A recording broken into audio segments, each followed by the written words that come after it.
2 of them. Hello, welcome back. It is Friday. We've got some movement on the counter table creation, getting some of the raw materials, and it could be done by next week.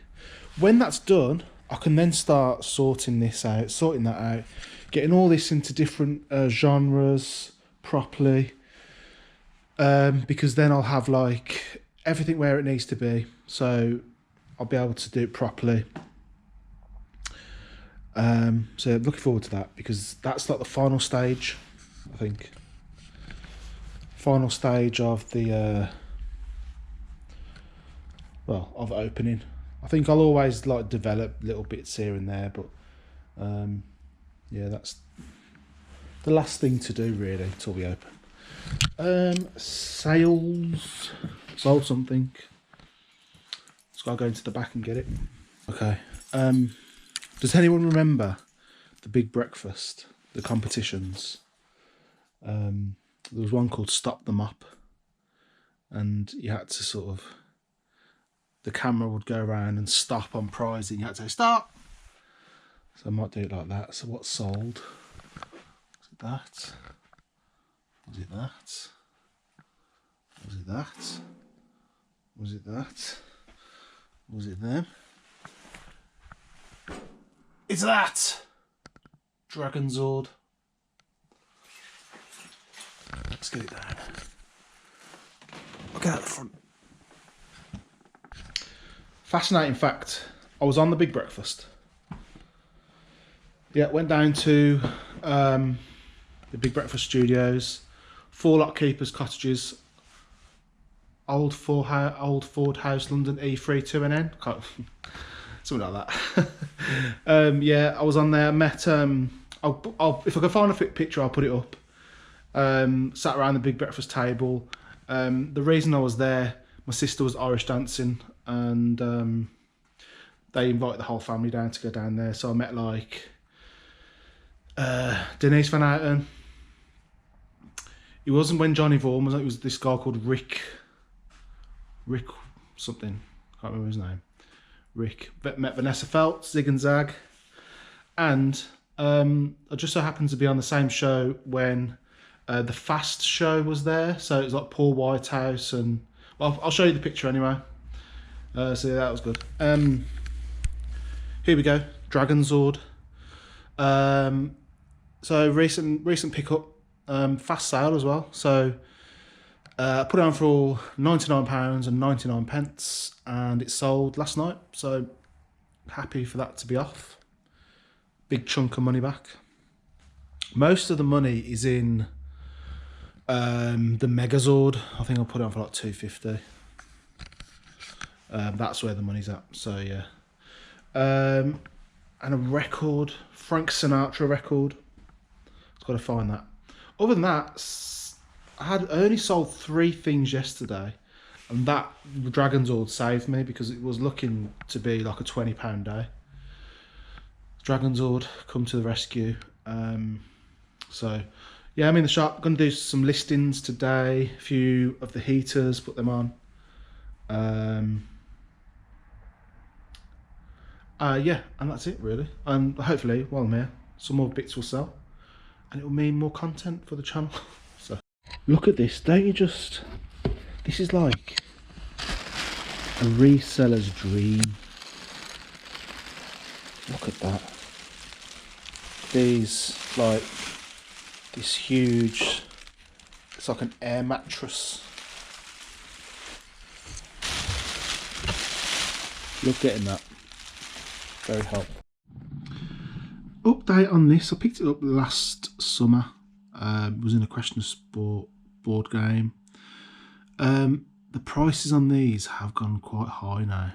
Just for this, just for the card alone, quite high. So what I'm going to do, I'm going to send it off to the PSA and get it graded. So PSA, I've never done it before, but it's so weird. You have to kind of look at it and grade it yourself. So you can tell yourself, well, I think it's going to be like a PSA graded 8 or 9 or whatever, and then you pay for that service. If it doesn't meet their grading, so if your grading is wrong, I think they just send it back. So if you've overgraded, if I said this was a 10 and it's not a 10, they send it back with no grading and they keep the money. That's how I think it works. If anyone knows better, then drop me a comment, because I've never done it before. I was just reading the instructions like on how to do it. This isn't a 10, I don't think. There's a little bit of green shade in there in that corner, and on the back there's a tiny corner that's a little bit like, you can tell it's a little bit like tiny fold at some stage in its life.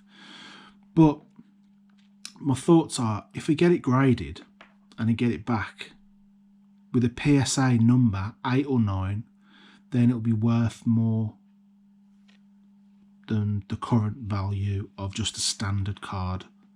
Then I'll keep it, and when he dies, I'll sell it. Hi, it's now Saturday in the shop. I've had to get this heater. I don't think the shop has ever seen any heat or felt any heat. Just got it from Argus, and that is lovely. I think that my thoughts were on it, if we've got a heater, I'll be more productive, because sometimes it's so cold you just don't want to do anything. So yeah, nothing much is happening on eBay.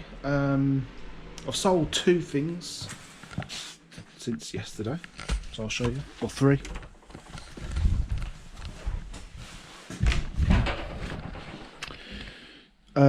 There is this, which is the Rock Scorpion wrestling figure crossover thing, and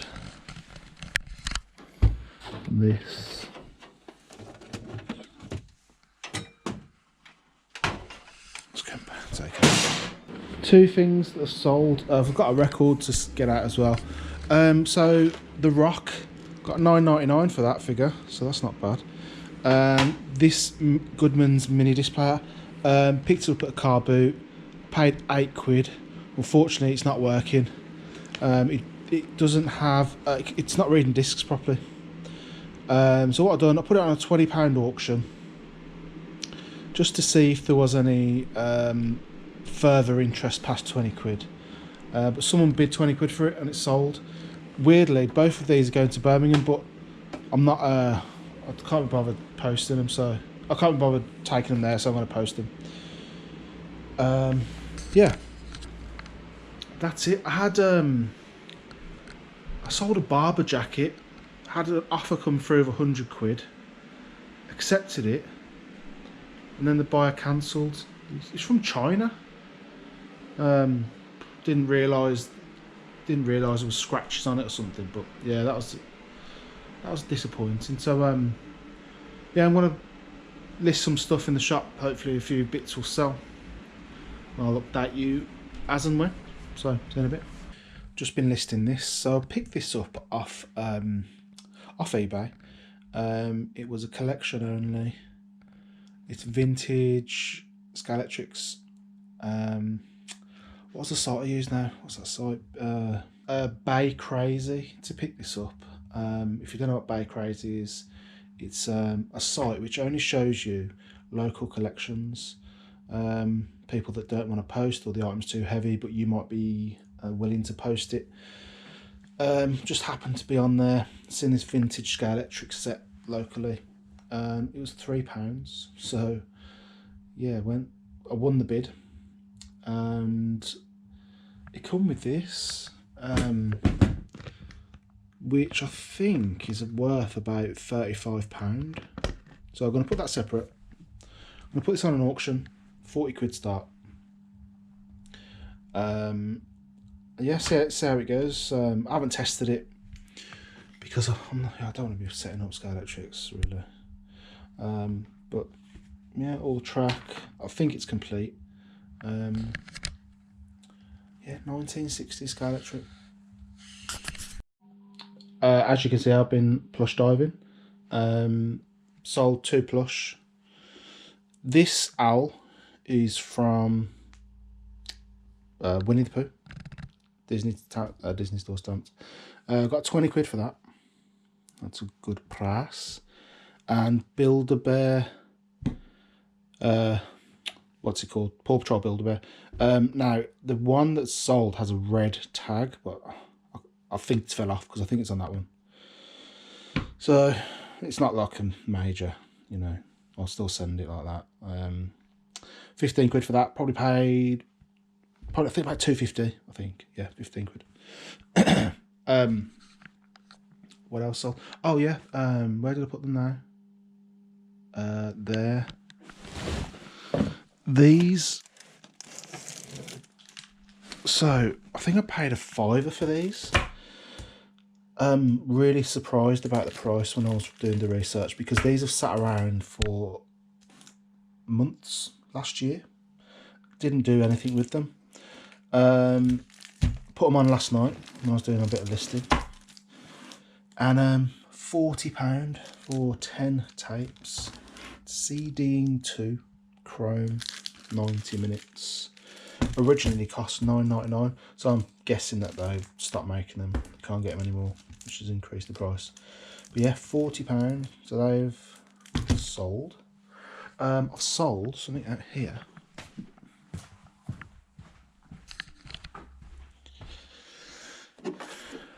This, which I've been keeping by the door in case I need to crack any heads. But yeah, it was on eBay. It was on 15 quid. Guy said, would you accept 10 and I'll collect?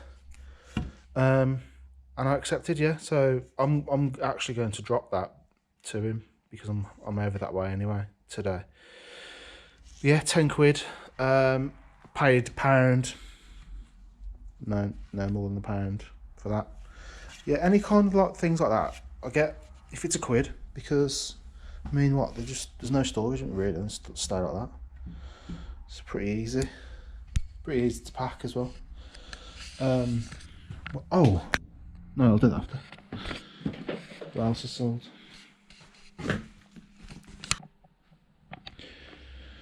Right, so that sells.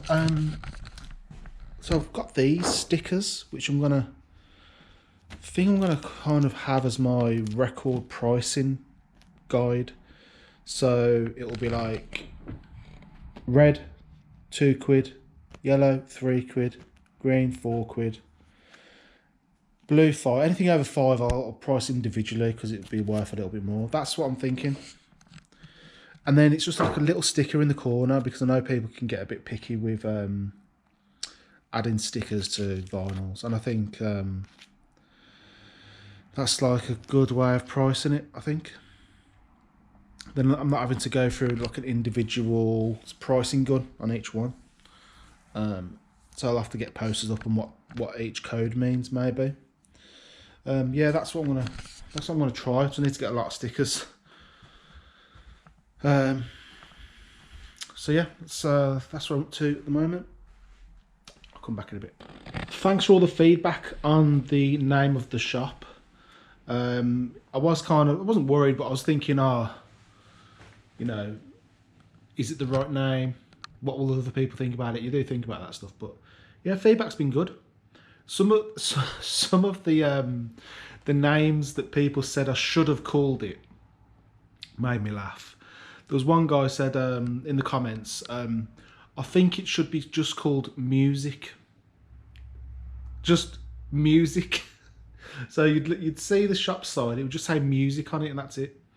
That made me laugh. There was someone else that said, I think it should have been called John's Record Shop. It's like, yeah, not really, not too imaginative, really. They made me laugh. Also, YouTube helped me with this complaint. Is it a complaint? I don't want to call him a scammer, because anything could have happened to this. I sold a plush. It was in a recent video. It had like it was like a cake one. Had like sprinkles on it. I had a message to say, with the pictures, to say that the foot was split open and fur, like all the stuffing was all spilling out the bottom. And I thought, you know, obviously I'm not perfect. I could have missed it. But then I thought, hold on, that was in a video. So I went back to the video, and luckily I was messing with it, turning it around and stuff. And you could see quite clearly, there was no rip in that bear, nothing at all.